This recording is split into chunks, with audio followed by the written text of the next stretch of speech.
From the Hanuman Health Club here in Inwood, New York City, welcome to Inwood Artworks On Air. It's where we meet the musicians, filmmakers, writers, leaders, dancers, and artists of all stripes who make their home what we affectionately call Upstate Manhattan. I'm your host, Aaron Sims, and today we put our artist spotlight on choreographer Melissa Riker.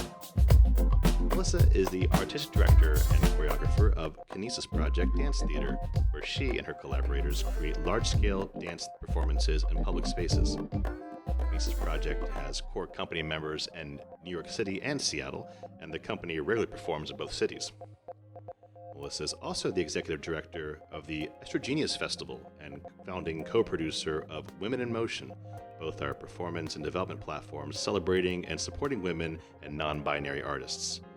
In 2020, in reaction to the sudden closure of the dance field, Riker founded Dance Rising, a collection of dance artists and administrators that uses performance as activism and advocates for the dance field of New York City. We're going to talk about her work and so much more. But first, Melissa, let me welcome you to Inwood Artworks On Air. So good to see you. Thank you, Aaron. It's fantastic to be here. How are you? I'm good. I'm good. It's good to be around, right? It is. It's good to be around. It's good to be uptown. I say that's absolutely. I mean, I was wondering if I was going to speak with your twin today because you do so much. So I'm just happy to find you here in person. So thanks for being here. So let's dive in because you are in Uptown. Let's talk about Kinesis Project Dance Theater, which is a nonprofit organization that creates site-specific dance performances and also has an educational arm.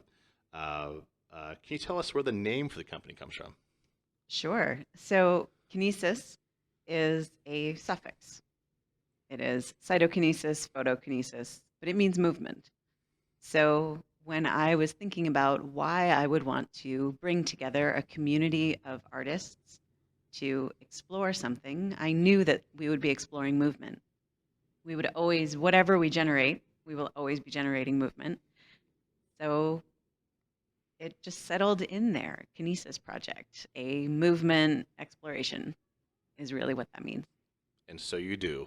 And we do. We explore movement and spaces and the why of everything. Well, that's the perfect segue because what I find most interesting about your company is in the process and the form that the work takes. Because as it begins from your questioning the world around you within specific environments, and then becomes a, correct me if I'm wrong, please, and I know you will, a collaborative, choreographed, site-specific performance.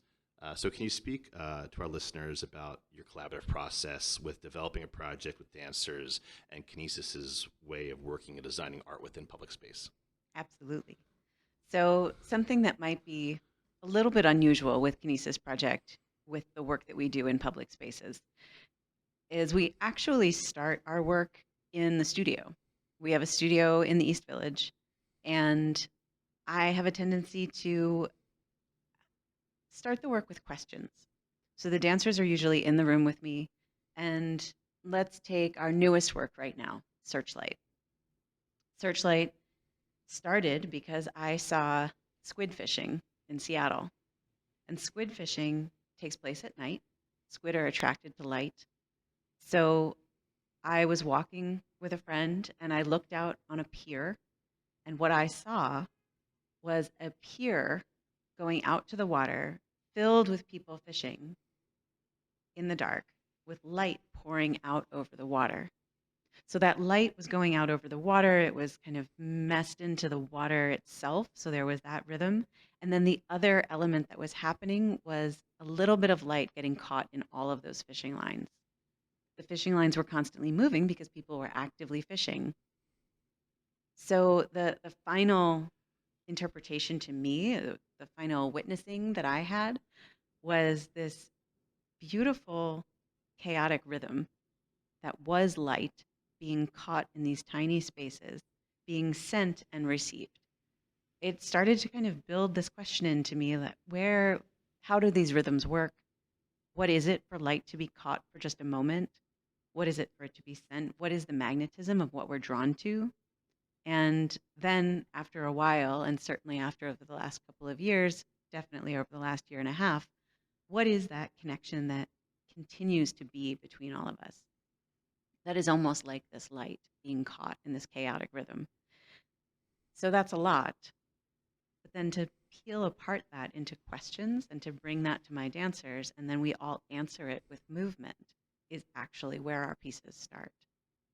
These kind of big, lofty ideas then peel down to individual personal stories of when it would have been really great to have a light, when and what kind of light you're drawn to.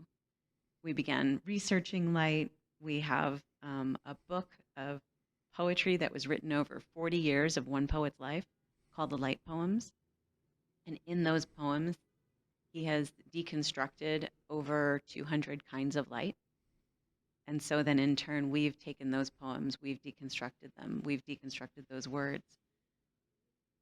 And so we've built all of these beautiful phrases that are actually really deep and crafted and personal to the dancers. And then we take them and we place them in environment. So not only is the work built into the space, but it's also built very much into the human being that's dancing it. So I think that when our audiences experience our work, these very, very big dances that take over spaces, they're also experiencing something that feels quite intimate and very personal.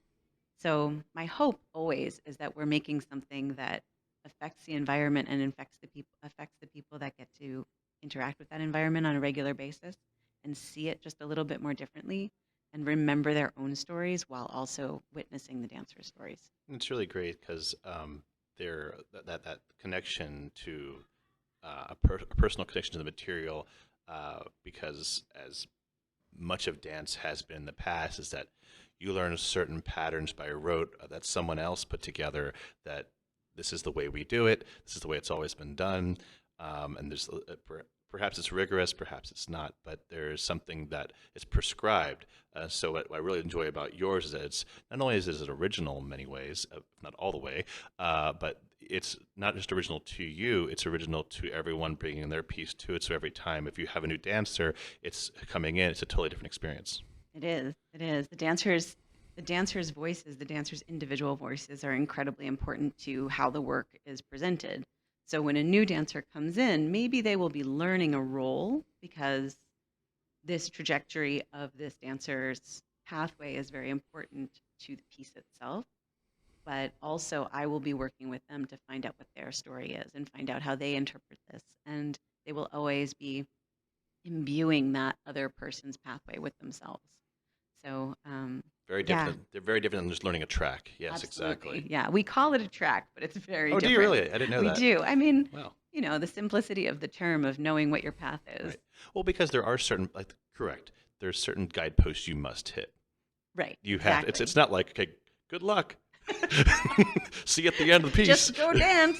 Go dance, kids. See ya. What did you come up with? That's cool. Yeah. But creating and presenting events in one city is challenging enough. I mean, but in two cities 2,800 miles away from each other, that borderlines even the biggest personal challenges I think people give each other. So, and I know you have collective members in both cities. But even so, I have to ask the question of, like, how have you been able to balance? It's not just the presenting of work. I think because it's like you can do it, but it's the engagement with both communities. I'm really interested in how you're able to achieve that. Well, I would say that I'm constantly working to try to be sure that we are engaging the communities. Our last year, let's see, it was a few years ago where I started working regularly with the core company that is in Seattle. And part of that was I would go to Seattle, we would get these wonderful projects with the Seattle waterfront. And I knew that there were dancers that I could trust that were there that would workshop with me the way that I workshop. Um, and also, I will say, one of the pluses of going for a core community is that then they can translate me. They understand me just a little bit more, and we can translate with one another. So, and they understand one another. They're starting to understand one another, and to me, that creates an even deeper communication between them. Um, so we had the two core companies, and in the past, what I was always doing was flying New York to Seattle so that we could create these large experiences for Seattle. And then when COVID occurred, when everything shut down, um, I was just incredibly aware that I had one company, two communities that I wanted to keep creative. And we had already started Searchlight.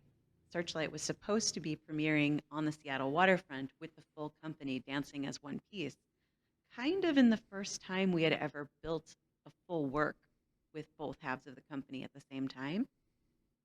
So we were already in that trajectory.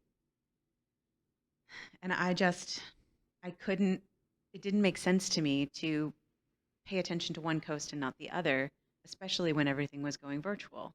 So we just started rehearsing all together. I brought all 11 dancers into Zoom rehearsals because we could, and we just kept crafting and creating the work. So our first presentation with the full company from everywhere that they were, because they were really scattered to the winds because of travel bans and stuff. One dancer was in Australia, and then a couple of other were in just other states in the United States. Was our gala in 2000. And then after that, it was just very clear that we were building this work all together, that there are duets and trios across the country that occur. Um, and, I got myself into this, and I am inspired by these dancers and what they do and what they create.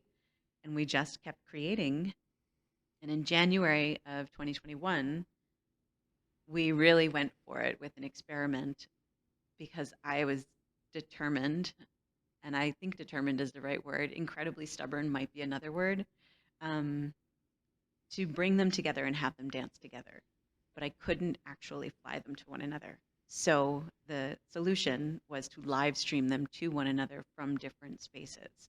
So the New York company was in Brooklyn Navy Yard, and the Seattle company was at Vashon Island in VCA, Vashon Center for the Arts. And we live streamed.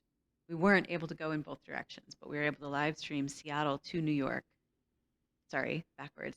We live streamed New York to Seattle onto screens, and then we live streamed from Seattle. So the experience of the audience was 11 dancers dancing together. That's awesome. Which was the goal. Yeah. So we're continuing to work on that. We've now created live experiences in amazing park environments and in outdoor environments in both the West Coast and the East Coast, for the separate works. And we're in October going to bring everyone back together again and hopefully really accomplish the live stream back and forth so that they can truly dance together again. Well, I think if the listeners are listening to you even remotely closely, they can tell that the reason why there's two companies, different places, is because it informs the work. It's incredibly informative of your work, and I can tell you're incredibly passionate about the challenge of putting that work together. But what a neat opportunity to bridge that distance through the virtual realm to create original work. That's something you didn't think was possible probably before March of 2020. No, I mean, I knew that others were doing rehearsals, from different countries so that they could cut down on travel. I knew that sort of stuff was happening. I just never thought that I would have the patience to do it. I'm not only an in-person person, but I'm an outdoor in-person person. So technology is not usually something that I burden myself with. So I would also say that, part of what we do is large scale. And this is a scale that I hadn't known I was going to go to. And listen, virtually is a public place. Right. So there you go. It's extremely public. It's on mission. So there you go. One aspect of Kinesis Project I wanted to touch on is it founded Women in Motion. And it's a platform to support female choreographers in New York City. I can see how that would be a project near and dear to you. So how did that platform come to be, and what's its current status?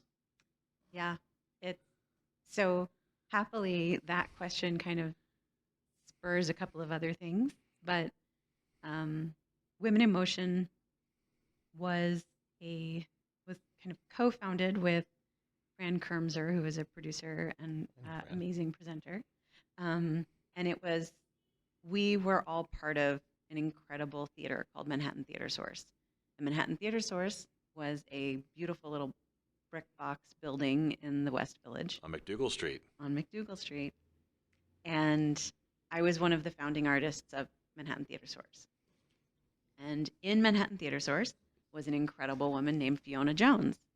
And Fiona and various other women founded Estrogenius, which is the strongest festival to have stepped out of Manhattan Theater Source when we were forced to close our doors in 2014. So Estrogenius kept going. As part of Estrogenius, Women in Motion started as a showcase space. You know, we'd bring in 10 artists, and those 10 artists would show a short work.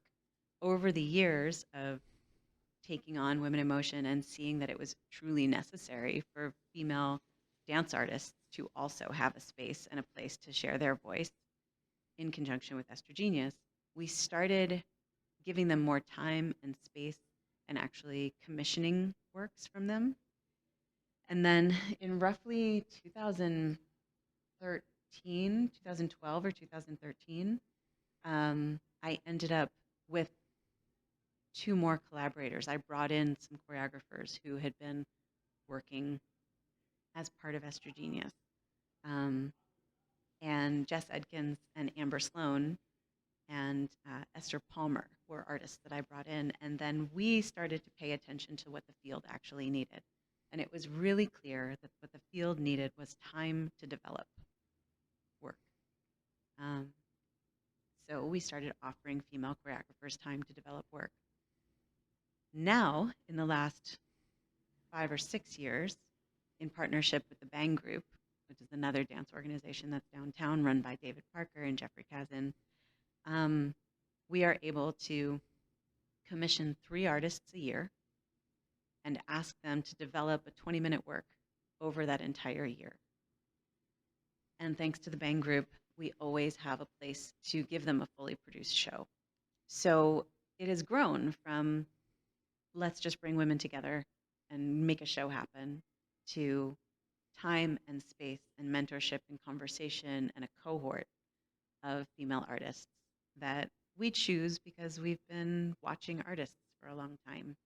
And we try to make sure that there's always someone who's kind of just coming up and someone who's a little bit more established and someone who's in the midway to offer as many opportunities as we can to female makers.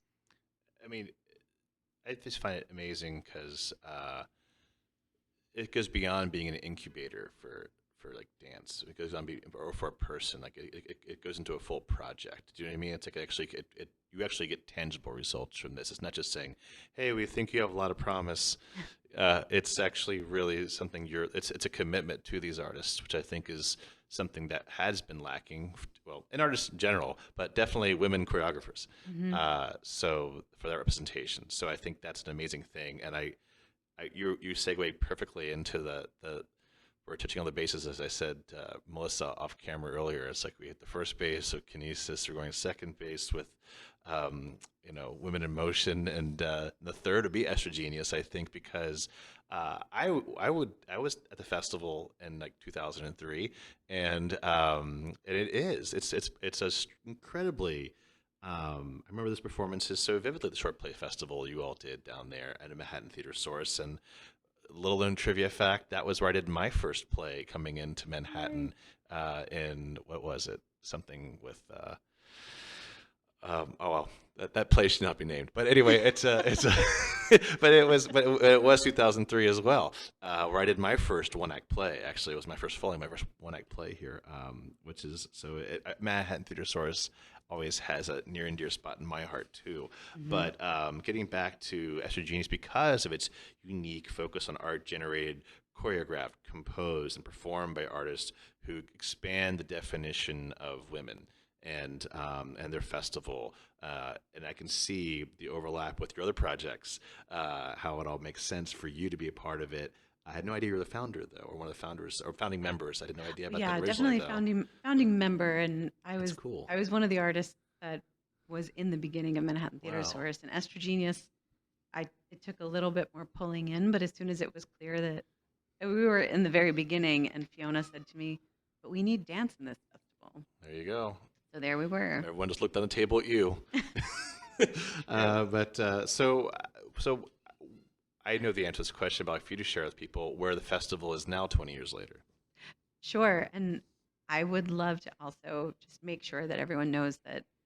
So when Estrogenius was founded in 2000, there was an empty vacuum where there should have been compelling, dynamic, multifaceted roles for women to play. Women to play, the ability for those that were written to be able to seen on stage and for directors to direct them. And that's really where Estrogenius came from. The other element that was always present in Estrogenius was inclusivity. And, at the time, that meant, sure, if you are a male who can write a celebration of women, go for it. We're not going to keep you out of this festival. Mac Rogers did a great job.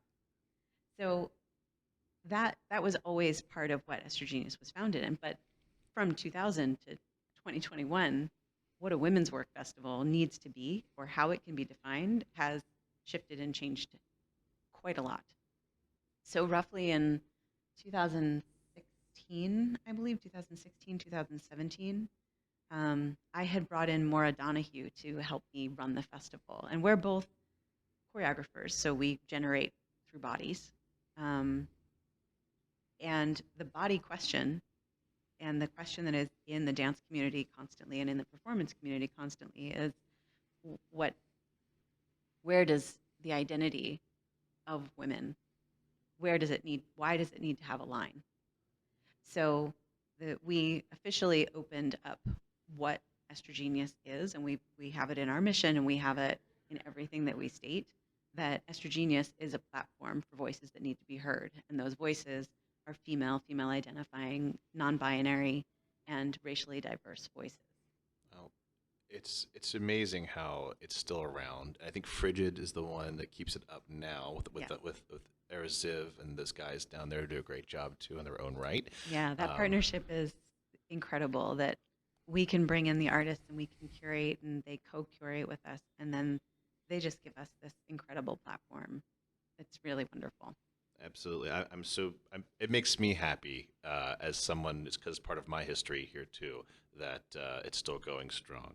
Yeah. Well, as we lily pad jump around third heading for home for your other project, Melissa, people are like, they're like taking, they're like doing like little like etches on the sides of like wood when they're home. Like how old you are. It's number 4, folks, for keeping track at home. Or lily pad jumping to another company you lead, Dance Rising. As I mentioned before, you founded this in response to the COVID-19 pandemic. So it's your most recent project, we'll say. Listen, COVID-19 abruptly ended jobs across the board in dance for everybody. And so this is about being an advocate for the art form and dancers who reside specifically here in New York City.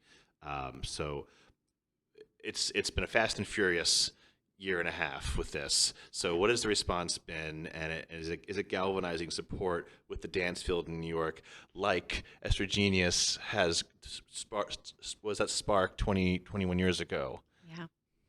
Well, for women, I think so. When I was part of these incredible calls, when everything shut down, there were a number of calls that started happening either daily or weekly, and one of them was the Dance NYC call every Thursday for the field-wide call. It was bringing the entire dance field together into one call to talk about what was possibly happening in our city and what to do about it. Because at the time and in the beginning of all of this, dance was just not at the table at all. It was just kind of lumped in with Broadway. Like, oh, there's dance in Broadway. So that was as close as we got to the table. So Alejandra and her team at Dance NYC were working really hard to create a space for dance at the table. And she kept saying, we have to do things that will make dance visible. And I'm a large-scale choreographer. So what I thought would make dance visible, and maybe what other people think would make dance visible, maybe was different. Alejandra was working very hard to actually make it visible by decision makers, literally at tables and in conversation. bringing the mayor into conversations, making sure the DCLA was in those conversations. And what I kept seeing was dancers projected on the sides of buildings.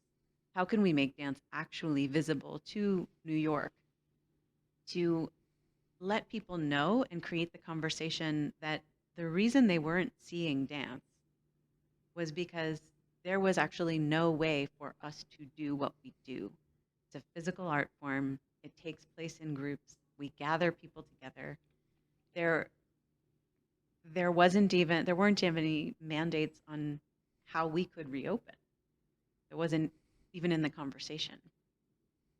So you have all of these dancers who have a limited timeline in how long they can be doing what they're doing, who have trained their entire lives to do it and have put aside the rest of their life in order to do this. And it just felt incredibly necessary for me to bring us all together in some way and begin that conversation with decision makers and with our audiences to make sure that they understood that we would actually it was almost impossible for us to reopen without their support. So the other part that is incredibly important to Dance Rising is that it is all forms of dance. Something that was revealed also in the racial justice and in the uprisings of the last year and a half, 6 years, is that there is an inequality with how professional dancers are viewed. That there might be one kind of professional dance that's seen as more professional than another kind of professional dance. And the other part of our work is to just disband that, take that apart, to bring all dancers to a similar level and a similar level of visibility. So we don't curate what we do. We ask dancers to self-identify as professional in their careers and dance. And by dancing, by choosing to step outside in our hyperlocal dance out, they choose to claim themselves as dancers. And we see them as dancers and professionals because they've all struggled and they've all been part of this shutdown. And we ask them to video themselves. So we have the performance element, which is somewhat of a revolution of just getting 300 dancers to step outside and dance. And then they record themselves and then they send us those recordings. We also ask them to take steps to advocate for themselves. So we do work to advocate for them, but really what we want to do is teach dancers how to talk to their electeds, how to pay attention to what they need, how to pull for their own health care. All of these things are integral to the field staying alive in some way. Wow. I mean, just for people to understand and unpack that a little bit, because it's a lot, is that it's not just about dancing. It's about the livelihood. And I'll expand out from that. It's a concerted effort by the arts field, hopefully urging the arts field. And who supports the arts field? Well, funders support the arts field. Your city councilman. We'll say maybe the NEA a little bit. We'll say maybe Department of Cultural Affairs, hopefully, and the state, and NISCA, and all their funders will get behind it, not just foundations, support women in dance and their projects to get them and their work to the next level. Yeah, and also with Dance Rising, it is all dancers. There is no, we're not qualifying anyone. And the collective of people that came together was just incredible. Choreographers and folks that a new term that I'm going to bring in here is great. cultural workers. Cultural workers. That's kind of administrators and people who run things, who are part of making culture work. Gotcha. And it's still working its way into my language, but I'm reminding myself. Cultural workers. Yeah. It's funny. I feel like I should have like overalls and like a rivet gun on me or something like that. Well, you're going to make things happen and build things. Building a ship for the arts. But you're right. It's not just women. It's men too, and non-binary, and everyone under the sun who sees and self-identifies themselves as a dancer. Mm-hmm. That's the real. I want to make sure I corrected myself on that. And it's a lot. And you're doing. I mean, the dance gods should be very happy to have you as an advocate for them. So as we close up our time together, Melissa, can you share any new projects on the horizon? We spoke about ones coming right now with Kinesis, obviously. Yes. So we have Kinesis Project has performances in Riverside Park on September 19th. We have performances in Little Island on September 25th. The next Dance Rising is October 22nd. And the next Kinesis Project performance that is the live stream between the two cities is October 8th and 9th. And where can we find all these projects on the interwebs? And Estrogenius is hosting a film festival the same weekend as the Dance Risings, October 22nd to the 24th. Gotcha. You can find these at estrogenius.nyc, dancerising.org, and kinesisproject.com. Folks, you know where to go. Very good. Well, Melissa, thank you so much for taking the time and being here with us today while you should be choreographing something somewhere right now. Listeners, you can find those links in the description of this episode. We want to thank you again for taking the time, Melissa, and joining us here uptown at our Artist Spotlight episode edition of Inwood Artworks On Air. It's where we meet the musicians, filmmakers, writers, dancers, theater makers, and artists of all stripes who make their home here in Upper Manhattan. If you have a moment, please show us some love right now by rating and reviewing this podcast on Apple Podcasts. That really does help us. Many thanks to Hanuman Health Club here at 219 Sherman Avenue in Inwood, NYC for hosting us, and to HyattSites.com for our local uptown promotional support. Be sure to follow us on social media at Inwood Artworks to keep up with all that we do, including the Inwood Film Festival, Filmmakers Al Fresco, pop-up art galleries, live performances, and so much more. And you can support On Air and all of our programming by making a tax-free donation at inwoodartworks.nyc/donate. This program is supported in part by public funds from the New York City Department of Cultural Affairs in partnership with the City Council. From the top of Manhattan and the bottom of our hearts, thank you so much for tuning in. This is Aaron Sims for Inwood Artworks On Air.